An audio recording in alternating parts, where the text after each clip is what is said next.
Đây là điểm cực kỳ đáng sợ của nền tảng quảng cáo hiện đại Facebook. Không chỉ hiển thị quảng cáo, nó còn học, phân tích, dự đoán. Pixel giúp hệ thống hiểu ai dễ mua hàng, ai hay click, ai thích sản phẩm nào, ai có khả năng chuyển đổi cao. 4. Facebook Pixel hoạt động như thế nào? Đây là phần cực kỳ quan trọng. Khi khách vào website, Pixel sẽ gửi dữ liệu về Facebook. Ví dụ, người này xem giày, người này thích mỹ phẩm, người này xem khóa học rất lâu. Facebook bắt đầu hiểu hành vi người dùng. Và sau đó, Facebook sẽ tìm thêm những người tương tự. Đây là sức mạnh khủng khiếp của Pixel. Bạn chỉ cần có một nhóm khách hàng tốt, Facebook sẽ đi tìm hàng ngàn người giống họ. Marketing hiện đại không còn là tôi nghĩ khách hàng là ai, mà là dữ liệu cho biết khách hàng là ai. 5. Pixel giúp retargeting hoạt động. Bạn còn nhớ retargeting, quảng cáo bám đuổi? Pixel chính là nền tảng giúp việc đó xảy ra. Ví dụ, khách vào website xem một đôi giày, sau đó rời đi. Pixel ghi nhớ điều đó, rồi Facebook bắt đầu hiện lại quảng cáo đôi giày đó, nhắc khách quay lại, bám theo khách trên nhiều nền tảng. Đó là lý do nhiều người cảm thấy ủa sao mình vừa xem là quảng cáo hiện liền? Vì Pixel đang hoạt động phía sau. 6.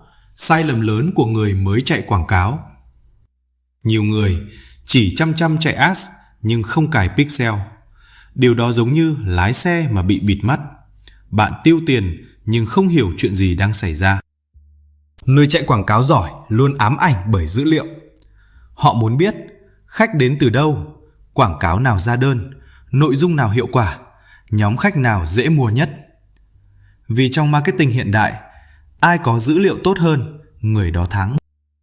7. Một sự thật cực kỳ quan trọng. Nhiều người nghĩ quảng cáo thành công nhiều sáng tạo. Đúng, nhưng chưa đủ.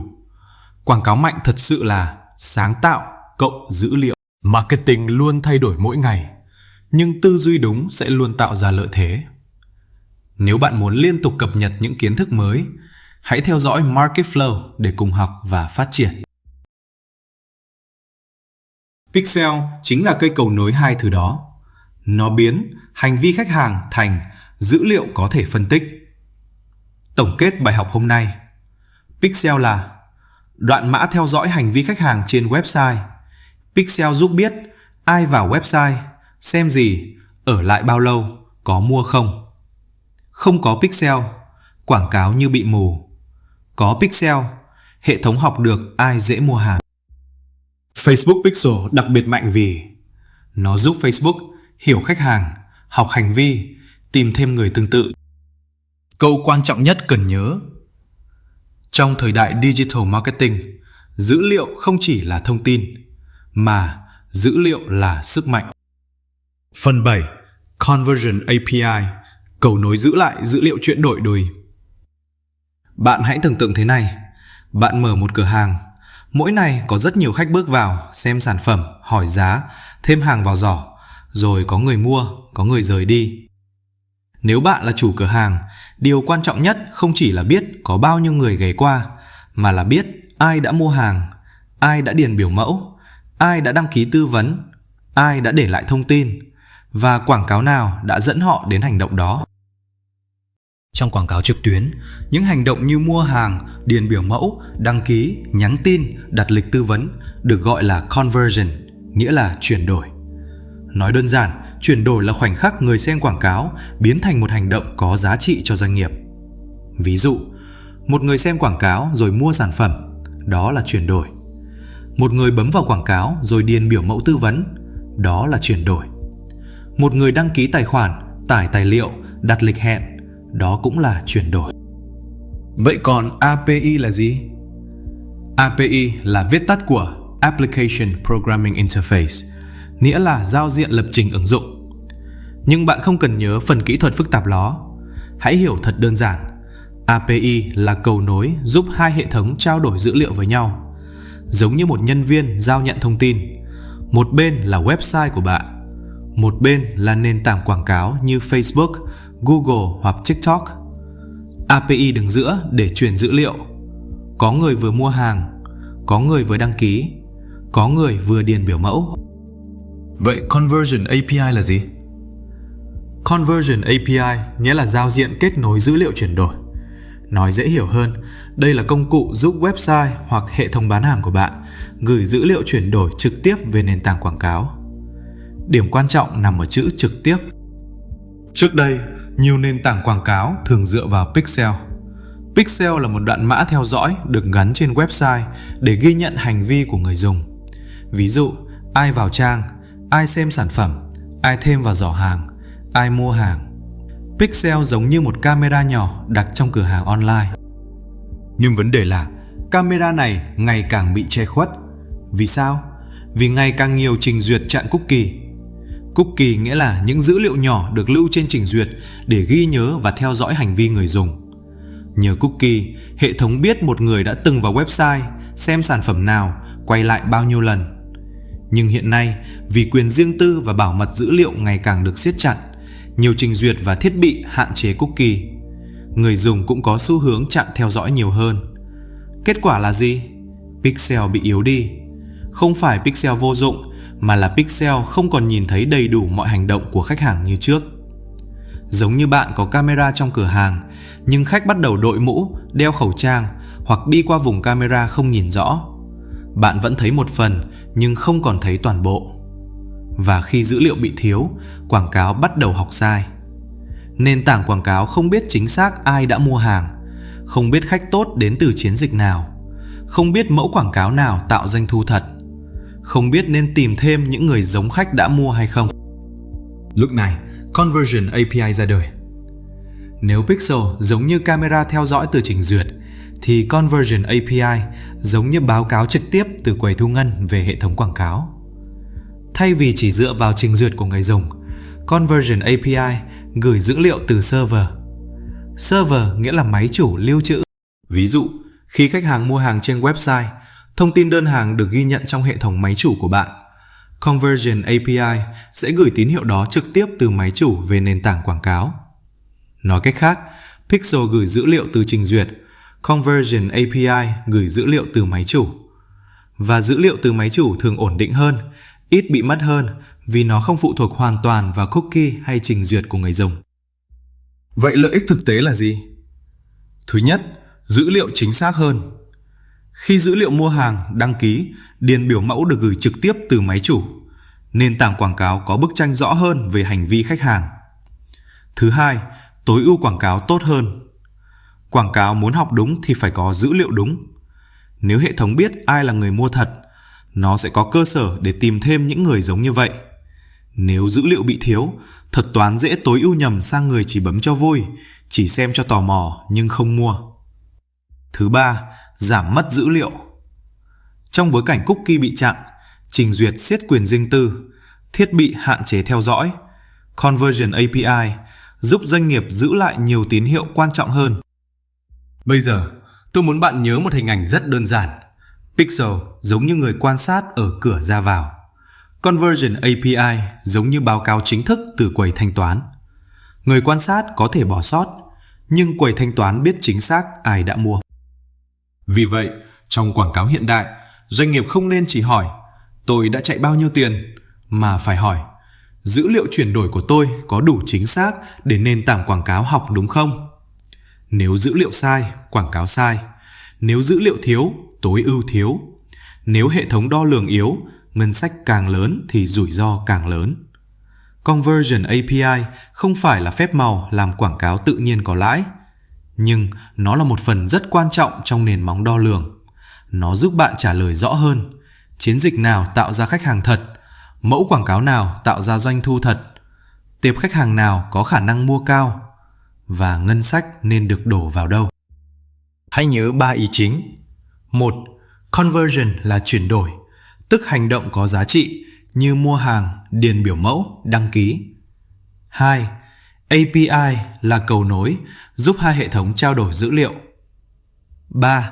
Conversion API giúp gửi dữ liệu chuyển đổi trực tiếp từ máy chủ về nền tảng quảng cáo. Nhờ đó giảm mất dữ liệu và tối ưu quảng cáo tốt hơn. Trong thời đại dữ liệu ngày càng khó theo dõi, người làm marketing giỏi không chỉ biết viết quảng cáo hay mà còn phải biết xây hệ thống đo lường đúng.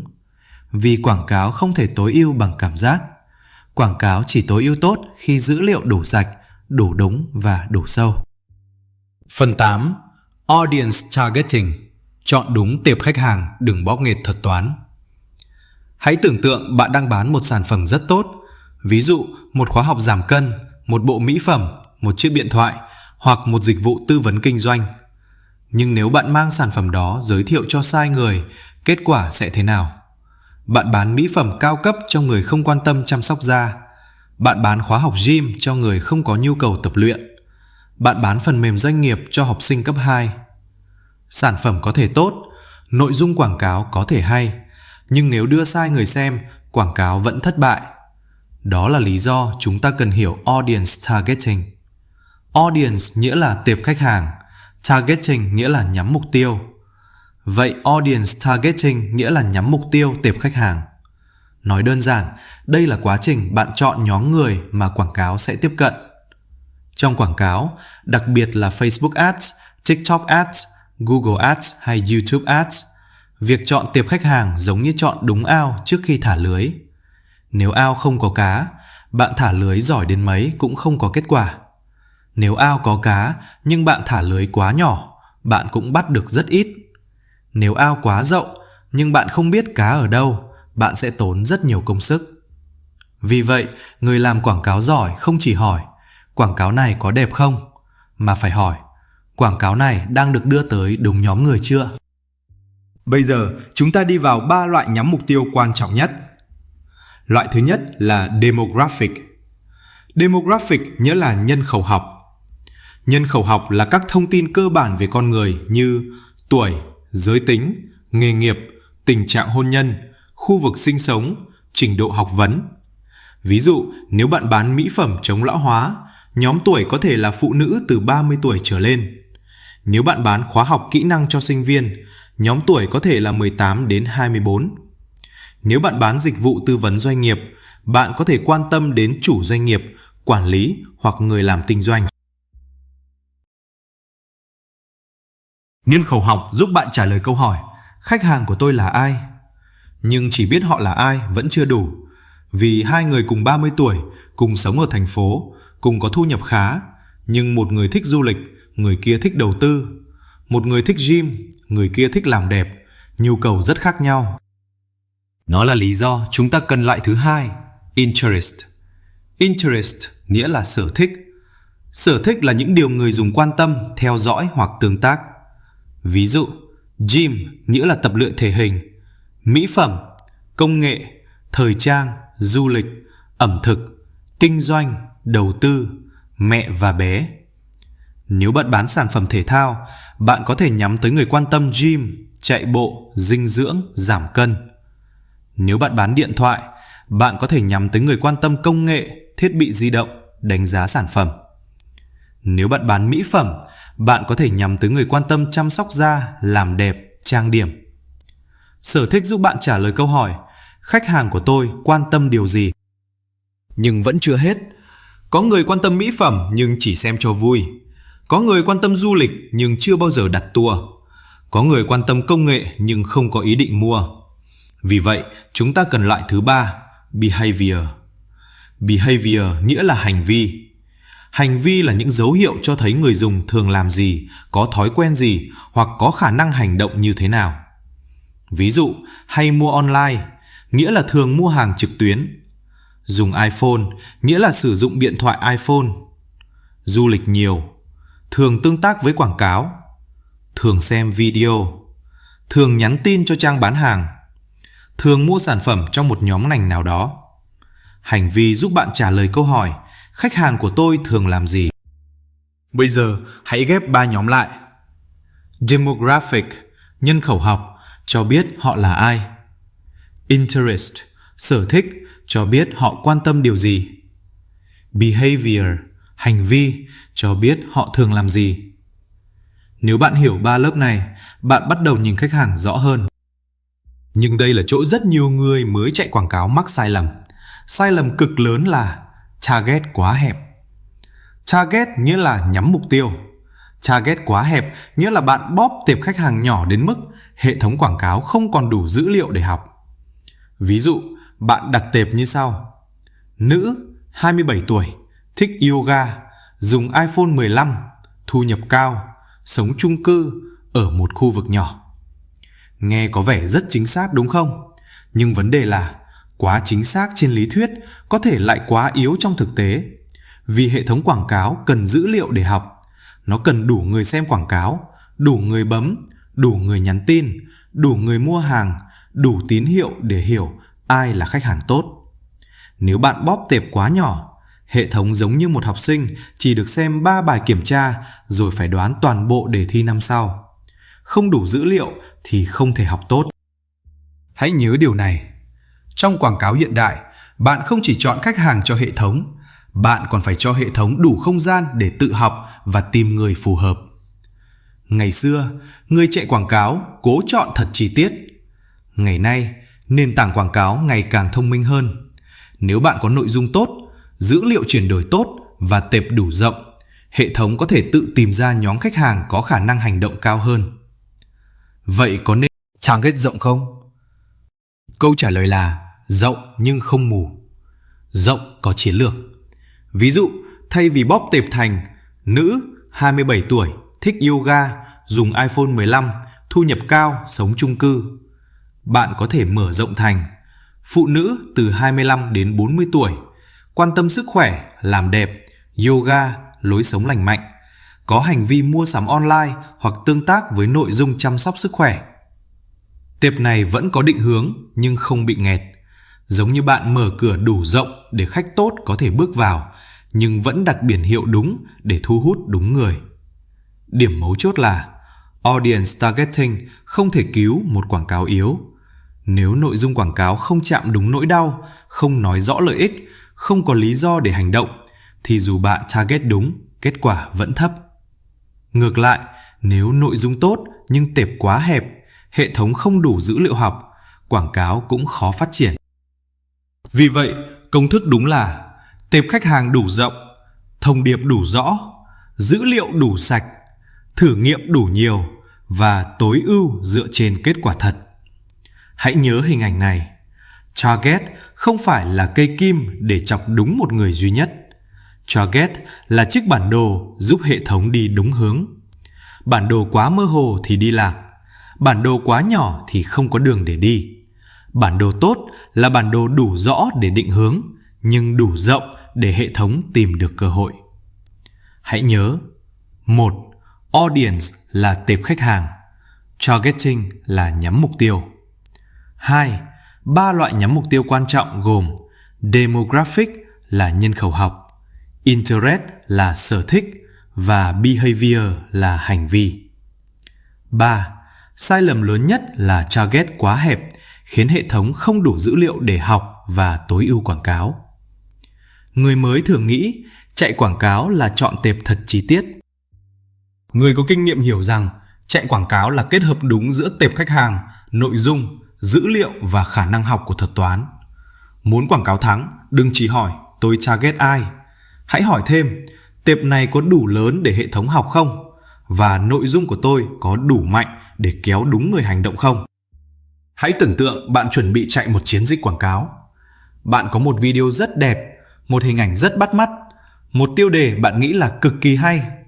Cả đội đều nhìn vào và nói, mẫu này chắc chắn thắng. Nhưng sau khi chạy, kết quả lại rất tệ. Người xem không dừng lại, không ai bấm vào quảng cáo. Có người bấm nhưng không mua, chi phí tăng, đơn hàng thấp, ngân sách bị đốt nhanh. Và lúc đó, câu hỏi xuất hiện, tại sao mẫu quảng cáo mình thích lại không hiệu quả? Câu trả lời rất đơn giản. Trong marketing hiện đại, cảm giác của chúng ta không phải lúc nào cũng đúng.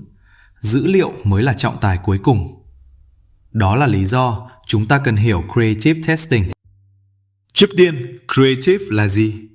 Creative nghĩa là nội dung quảng cáo. Creative có thể là video, creative có thể là hình ảnh, creative có thể là tiêu đề, creative có thể là câu mở đầu, creative có thể là màu sắc, bố cục, lời kêu gọi hành động, âm thanh, người xuất hiện trong video hoặc góc nhìn nội dung. Nói dễ hiểu, creative là phần khách hàng nhìn thấy, nghe thấy và cảm nhận đầu tiên khi quảng cáo xuất hiện. Nếu bạn chạy Facebook Ads, TikTok Ads, YouTube Ads hay Google Ads dạng hiển thị, creative chính là thứ quyết định người xem có dừng lại hay lướt qua. Còn testing là gì? Testing nghĩa là thử nghiệm. Vậy creative testing nghĩa là thử nghiệm nội dung quảng cáo.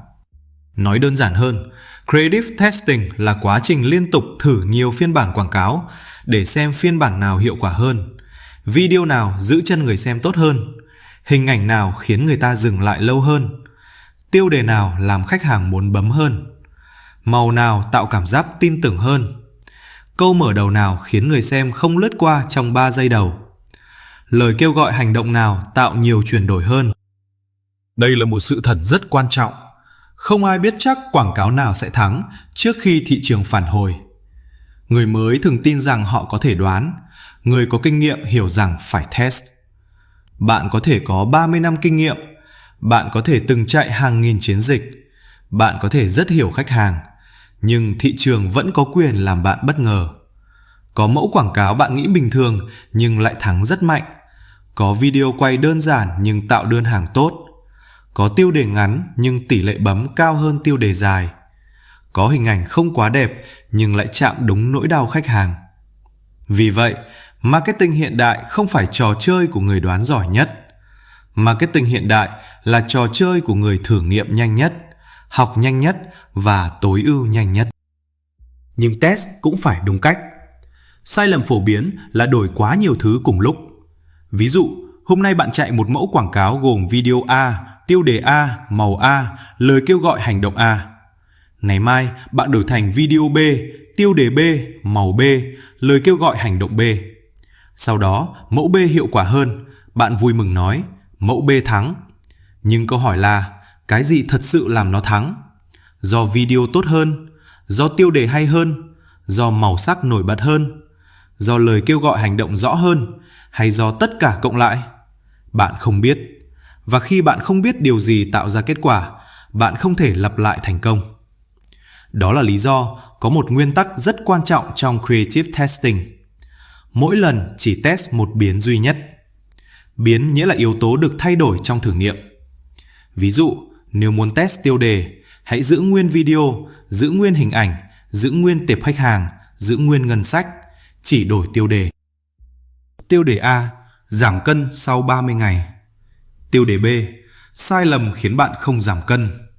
Lúc này, nếu tiêu đề B hiệu quả hơn, bạn có cơ sở để nói, tiêu đề đánh vào sai lầm có thể hấp dẫn hơn tiêu đề hứa hẹn kết quả. Nếu muốn test video, hãy giữ nguyên tiêu đề, giữ nguyên tệp, giữ nguyên ngân sách, chỉ đổi video.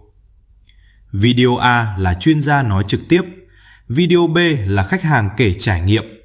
Video C là cảnh trước và sau khi dùng sản phẩm. Lúc đó, bạn sẽ biết kiểu video nào kéo người xem tốt hơn. Nếu muốn test màu, giữ nguyên mọi thứ và chỉ đổi màu chủ đạo. Màu đỏ tạo cảm giác khẩn cấp, màu xanh tạo cảm giác tin cậy, màu vàng tạo cảm giác nổi bật. Khi test từng biến, bạn học được bài học rõ ràng. Còn nếu đổi mọi thứ cùng lúc, bạn chỉ có kết quả nhưng không có kiến thức. Và trong marketing, kiến thức từ thử nghiệm còn quý hơn một chiến dịch thắng ngẫu nhiên. Vì một mẫu thắng ngẫu nhiên có thể hết hiệu quả sau vài ngày. Nhưng một bài học đúng về khách hàng có thể giúp bạn tạo ra nhiều mẫu thắng tiếp theo. Hãy nhớ điều này, creative testing không chỉ để tìm quảng cáo thắng. Creative testing là để hiểu khách hàng. Khách hàng phản ứng với nỗi đau nào? Họ thích cách nói trực diện hay nhẹ nhàng? Họ tin chuyên gia hay tin người dùng thật? Họ bị thu hút bởi lợi ích, nỗi sợ, bằng chứng hay ưu đãi? Họ dừng lại vì hình ảnh nào, câu nào, khoảnh khắc nào? Mỗi thử nghiệm là một câu hỏi gửi ra thị trường. Dữ liệu là câu trả lời. Nếu tỷ lệ dừng xem cao, có thể phần mở đầu tốt. Nếu nhiều người bấm nhưng ít người mua, có thể lời hứa hấp dẫn nhưng trang bán hàng hoặc sản phẩm chưa thuyết phục. Nếu nhiều người xem hết video nhưng không hành động, có thể nội dung hay nhưng lời kêu gọi hành động chưa rõ. Nếu chi phí cao, có thể nội dung chưa đủ mạnh hoặc tệp khách hàng chưa đúng. Người làm quảng cáo giỏi không hỏi tôi thích mẫu nào. Họ hỏi khách hàng phản ứng với mẫu nào. Không hỏi mẫu nào đẹp nhất, mà hỏi mẫu nào tạo ra hành động tốt nhất. Không hỏi ý tưởng nào nghe thông minh nhất, mà hỏi ý tưởng nào tạo ra dữ liệu tốt nhất. Đó là tư duy của Creative Testing. Bây giờ hãy nhớ công thức đơn giản này. Một mục tiêu, một giả thuyết, một biến thay đổi, một kết quả đo lường, một bài học rút ra. Ví dụ, mục tiêu tăng tỷ lệ bấm. Giả thuyết, tiêu đề đánh vào nỗi đau sẽ hút hơn tiêu đề nói về lợi ích. Biến thay đổi, chỉ đổi tiêu đề. Kết quả đo lường, tỷ lệ bấm. Bài học, khách hàng phản ứng mạnh hơn với nỗi đau nào. Nếu bạn làm được như vậy, mỗi đồng quảng cáo không chỉ mua lượt hiển thị mà còn mua kiến thức về khách hàng, và kiến thức đó mới là tài sản thật sự. Hãy nhớ, 1. Creative là nội dung quảng cáo, gồm video, hình ảnh, tiêu đề, màu sắc, câu mở đầu và lời kêu gọi hành động. 2. Testing là thử nghiệm. Creative Testing là liên tục thử các phiên bản nội dung quảng cáo để tìm ra phiên bản hiệu quả hơn. 3. Công thức test hiệu quả là mỗi lần chỉ thay đổi một biến duy nhất. Nếu đổi mọi thứ cùng lúc, bạn sẽ không biết yếu tố nào tạo ra kết quả. Marketing hiện đại không thưởng cho người đoán đúng một lần. Marketing hiện đại thưởng cho người biết thử nghiệm, biết đọc dữ liệu và biết học nhanh hơn đối thủ. Vì vậy, đừng yêu mẫu quảng cáo của mình quá sớm. Hãy yêu dữ liệu, hãy yêu bài học, hãy yêu phản ứng thật của khách hàng. Bởi vì cuối cùng, thị trường mới là người quyết định quảng cáo nào thắng. Phần 10. Media Buying, mua quảng cáo như một nhà đầu tư. Hãy tưởng tượng bạn có 100 triệu đồng. Bạn có 2 cách dùng số tiền này. Cách thứ nhất, thấy chỗ nào đông người thì rải tiền quảng cáo vào đó. Facebook có người dùng, bạn chạy Facebook. TikTok đang hot, bạn chạy TikTok. YouTube nhiều người xem, bạn chạy YouTube. Google có người tìm kiếm, bạn chạy Google. Cách thứ hai, bạn xem từng kênh như một khoản đầu tư. Kênh nào tạo ra khách hàng tốt, bạn tăng tiền. Kênh nào đốt tiền nhưng không ra lợi nhuận, bạn cắt. Mẫu quảng cáo nào có tín hiệu tốt, bạn mở rộng. Mẫu nào không hiệu quả, bạn dừng lại. Người mới thường làm theo cách thứ nhất, người giỏi làm theo cách thứ hai, và đó là tinh thần của media buying. Media nghĩa là nền tảng truyền thông, ví dụ Facebook, TikTok, Google, YouTube, báo điện tử, mạng xã hội, website, ứng dụng hoặc bất kỳ nơi nào có thể đặt quảng cáo. Buying nghĩa là mua. Vậy media buying nghĩa là mua vị trí quảng cáo một cách chiến lược. Nói đơn giản hơn, media buying không phải là bấm nút chạy quảng cáo. Media buying là nghệ thuật và khoa học của việc dùng tiền để mua sự chú ý của khách hàng, đúng người, đúng nơi, đúng thời điểm, với chi phí hợp lý nhất. Bạn không chỉ mua lượt hiển thị, bạn không chỉ mua lượt nhấp, bạn không chỉ mua lượt xem video, bạn đang mua cơ hội để tạo ra khách hàng. Đây là điểm khác biệt rất lớn. Người chạy quảng cáo bình thường thường hỏi, mẫu này đẹp không? Người làm media buying giỏi hỏi, mẫu này có tạo ra lợi nhuận không? Người mới hỏi, tôi thích quảng cáo này, có nên chạy tiếp không? Người giỏi hỏi, dữ liệu nói gì? Trong media buying, người chạy quảng cáo giỏi giống như một nhà đầu tư. Nhà đầu tư không yêu một cổ phiếu chỉ vì nó đẹp. Nhà đầu tư không giữ một khoản đầu tư đang lỗ chỉ vì họ từng kỳ vọng nó sẽ thắng. Nhà đầu tư nhìn vào dữ liệu, rủi ro, lợi nhuận và thời điểm. Người làm quảng cáo cũng vậy. Họ phải biết khi nào nên scale. Scale nghĩa là tăng ngân sách để mở rộng chiến dịch đang hiệu quả. Ví dụ, bạn đang chạy một mẫu quảng cáo với ngân sách 500.000 đồng mỗi ngày. Sau vài ngày, dữ liệu cho thấy chi phí ra đơn thấp, khách hàng chất lượng, tỷ lệ chốt tốt và lợi nhuận dương. Lúc này bạn có thể cân nhắc scale. Nhưng scale không có nghĩa là hôm nay 500.000, ngày mai tăng lên 10 triệu ngay lập tức. Tăng quá nhanh có thể làm hệ thống quảng cáo bị xáo trộn. Nền tảng phải tìm thêm khách hàng mới, tệp khách hàng thay đổi, chi phí có thể tăng, hiệu quả có thể giảm. Scale giống như tăng tốc một chiếc xe. Nếu đường thẳng, xe ổn định, động cơ tốt, bạn có thể tăng tốc. Nhưng nếu đường trơn, tay lái yếu, động cơ chưa ổn, đạp ga mạnh có thể khiến xe mất kiểm soát. Vì vậy, Scale phải dựa trên dữ liệu. Dữ liệu cho thấy quảng cáo đang thắng. Dữ liệu cho thấy khách hàng thật sự mua. Dữ liệu cho thấy lợi nhuận còn đủ. Dữ liệu cho thấy tệp vẫn còn không gian mở rộng. Khi đó, tăng ngân sách mới là quyết định có cơ sở. Nhưng người làm media buying giỏi không chỉ biết scale, họ còn phải biết cắt lỗ. Cắt lỗ nghĩa là dừng hoặc giảm ngân sách cho những chiến dịch đang tiêu tiền nhưng không tạo ra kết quả xứng đáng. Đây là phần rất khó về mặt tâm lý, vì nhiều người yêu quảng cáo của mình. Họ tự viết nội dung, họ tự chọn hình ảnh, họ tự quay video, họ rất thích ý tưởng đó. Họ tin rằng mẫu này hay. Nhưng thị trường không trả tiền cho cảm xúc của bạn. Thị trường chỉ trả tiền cho giá trị mà khách hàng cảm nhận. Nếu bạn thích mẫu quảng cáo nhưng khách hàng không bấm, đó là tín hiệu. Nếu khách hàng bấm nhưng không mua, đó là tín hiệu. Nếu có nhiều tin nhắn nhưng toàn khách không đúng nhu cầu, đó là tín hiệu. Nếu chi phí tạo khách hàng cao hơn lợi nhuận, đó là tín hiệu rất rõ. Trong media buying, dữ liệu là tiếng nói của thị trường. Bạn có thể tranh luận với đồng nghiệp, bạn có thể tranh luận với sếp, bạn có thể tranh luận với đội thiết kế, nhưng bạn không nên tranh luận với dữ liệu quá lâu. Dữ liệu không phải lúc nào cũng hoàn hảo, nhưng dữ liệu luôn cho bạn manh mối để ra quyết định tốt hơn cảm tính. Vậy quy luật tối thượng của media buying là gì? Đừng yêu quảng cáo của mình, hãy yêu dữ liệu, hãy yêu lợi nhuận, hãy yêu khách hàng. Đừng yêu một mẫu quảng cáo chỉ vì bạn mất 3 ngày để nghĩ ra nó. Đừng yêu một video chỉ vì bạn quay rất công phu. Đừng yêu một câu tiêu đề chỉ vì bạn thấy nó thông minh. Nếu khách hàng không phản hồi, hãy học từ dữ liệu. Nếu quảng cáo không tạo lợi nhuận, hãy sửa hoặc dừng. Nếu thị trường nói không, hãy lắng nghe. Một media buyer giỏi nghĩa là người mua quảng cáo giỏi, không phải người lúc nào cũng đúng ngay từ đầu. Họ là người biết thử nghiệm nhanh, đọc dữ liệu nhanh, cắt sai nhanh và nhân rộng cái đúng nhanh. Họ không hỏi tôi thích cái gì, họ hỏi khách hàng phản ứng với cái gì. Họ không hỏi mẫu nào nhìn đẹp nhất, họ hỏi mẫu nào tạo ra khách hàng có lợi nhuận tốt nhất.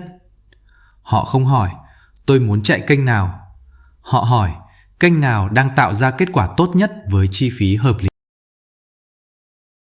Đây là tư duy rất quan trọng, bởi vì trong quảng cáo, ngân sách giống như dòng máu của doanh nghiệp. Nếu dòng máu chảy vào nơi không tạo ra sự sống, doanh nghiệp sẽ yếu đi. Nếu dòng máu chảy đúng nơi tạo ra doanh thu và lợi nhuận, doanh nghiệp sẽ lớn lên. Media buying không phải là tiêu tiền.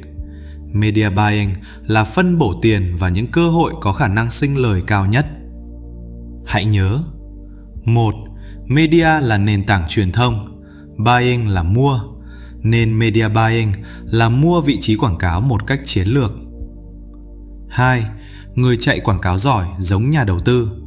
Họ biết khi nào scale, nghĩa là tăng ngân sách để mở rộng, và khi nào cắt lỗ, nghĩa là dừng phần đang làm mất tiền. 3. Quy luật tối thượng là đừng yêu quảng cáo của mình, hãy yêu dữ liệu, lợi nhuận và khách hàng. Nếu bạn nhớ được điều này, bạn sẽ không còn nhìn quảng cáo như một trò may rủi nữa. Bạn sẽ nhìn nó như một bàn đầu tư. Mỗi chiến dịch là một khoản đầu tư, mỗi mẫu quảng cáo là một giả thuyết, mỗi chỉ số là một tín hiệu. Mỗi quyết định tăng tiền hay cắt tiền đều phải dựa trên dữ liệu. Và khi bạn có tư duy đó, bạn không còn là người chạy quảng cáo, bạn bắt đầu trở thành người quản lý tăng trưởng bằng ngân sách, dữ liệu và lợi nhuận. Kết luận: tư duy quan trọng trong paid advertising.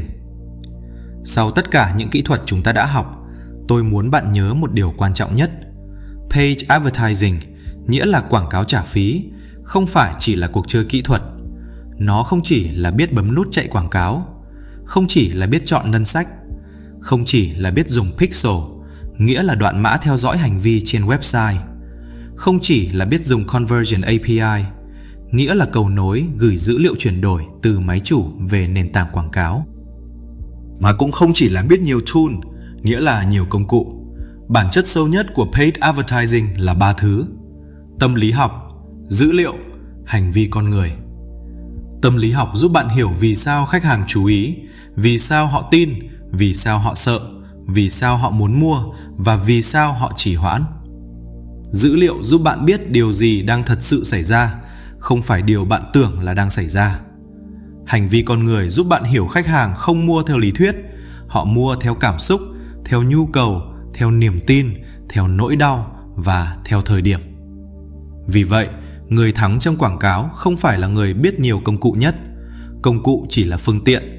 Người thắng là người hiểu khách hàng sâu nhất, hiểu họ đang đau điều gì, hiểu họ muốn đạt điều gì, hiểu họ sợ mất điều gì, hiểu họ cần nghe câu nào để dừng lại, hiểu họ cần bằng chứng nào để tin, hiểu họ cần lời hứa nào để hành động. Một người không hiểu khách hàng, dù có công cụ mạnh đến đâu, vẫn có thể chạy quảng cáo thất bại. Nhưng một người hiểu khách hàng sâu, biết đọc dữ liệu và biết thử nghiệm đúng cách, thì dù công cụ thay đổi, nền tảng thay đổi, thuật toán thay đổi, họ vẫn có thể thích nghi. Hãy nhớ câu này: công cụ có thể thay đổi, thuật toán có thể thay đổi, nhưng con người luôn hành động vì nhu cầu, cảm xúc và niềm tin. Paid advertising giỏi không bắt đầu từ nền tảng quảng cáo. Nó bắt đầu từ câu hỏi: khách hàng của tôi là ai? Họ thật sự muốn gì? Và điều gì khiến họ hành động ngay hôm nay? Khi bạn trả lời được câu hỏi đó, quảng cáo không còn là trò may rủi. Nó trở thành một hệ thống kết nối giữa dữ liệu, tâm lý và lợi nhuận. Và đó là tư duy mà một người làm marketing thực sự cần có. Nếu bạn thấy video này mang lại giá trị, hãy theo dõi Market Flow để cùng khám phá thêm nhiều kiến thức marketing thực chiến, dễ hiểu và có thể áp dụng ngay vào công việc cũng như kinh doanh. Trong bài tiếp theo, chúng ta sẽ đi vào một chủ đề rất quan trọng nhưng thường bị hiểu sai: email marketing và CRM. Trước hết, email marketing nghĩa là tiếp thị qua thư điện tử. Nhiều người nghĩ email marketing chỉ là gửi thư để bán hàng, nhưng nếu hiểu như vậy thì quá hẹp. Email marketing thật sự là hoạt động dùng email, tức thư điện tử, để chăm sóc khách hàng, giới thiệu sản phẩm, giữ liên hệ, xây dựng lòng tin và nuôi dưỡng mối quan hệ lâu dài. Nói đơn giản, email marketing không phải là gửi thư cho thật nhiều người, mà là gửi đúng thông điệp, đúng người, đúng thời điểm. Một khách hàng vừa biết đến bạn cần một nội dung khác. Một khách hàng đang cân nhắc mua cần một nội dung khác. Một khách hàng đã mua rồi lại cần một nội dung khác. Nếu gửi sai thời điểm, email trở thành làm phiền. Nếu gửi đúng thời điểm, email trở thành cầu nối niềm tin. Tiếp theo là CRM. CRM là viết tắt của Customer Relationship Management, nghĩa là quản trị quan hệ khách hàng. Hiểu đơn giản, CRM là nơi lưu toàn bộ thông tin quan trọng về khách hàng: tên, số điện thoại, email, lịch sử mua hàng, hành vi, mức độ quan tâm và những lần họ đã tương tác với doanh nghiệp. CRM giống như bộ não nhớ toàn bộ khách hàng của doanh nghiệp. Bạn thử tưởng tượng, nếu một khách từng mua sản phẩm của bạn, từng hỏi tư vấn, từng quan tâm một dịch vụ, nhưng doanh nghiệp không lưu lại gì cả, thì lần sau họ quay lại, bạn phải bắt đầu từ con số 0. Đó là sai lầm rất lớn. Nhiều doanh nghiệp chạy quảng cáo rất mạnh, có nhiều khách hàng, có nhiều tin nhắn, có nhiều lượt tư vấn, nhưng lại không lưu dữ liệu khách hàng. Điều này giống như ngày nào cũng đi kiếm khách mới, nhưng khách cũ rời đi lúc nào cũng không biết. Marketing hiện đại không còn chỉ là bán được một đơn hàng. Marketing hiện đại là xây được một mối quan hệ. Vì khách hàng tin bạn hôm nay có thể mua lần đầu. Khách hàng hài lòng có thể mua lần 2. Khách hàng được chăm sóc tốt có thể giới thiệu người khác. Và khách hàng được ghi nhớ sẽ cảm thấy họ không chỉ là một con số. Đó là lý do email marketing và CRM trở thành nền móng cực kỳ quan trọng. Quảng cáo giúp bạn kéo khách hàng đến, nhưng email marketing và CRM giúp bạn giữ khách hàng lại. Trong bài tiếp theo, chúng ta sẽ học cách dùng email và hệ thống quản trị quan hệ khách hàng để chăm sóc, bán hàng, giữ liên hệ và xây dựng lòng tin một cách thông minh. Nếu bạn muốn làm marketing không chỉ để có khách mới, mà còn để giữ khách cũ và tăng giá trị lâu dài, hãy tiếp tục theo dõi phần tiếp theo.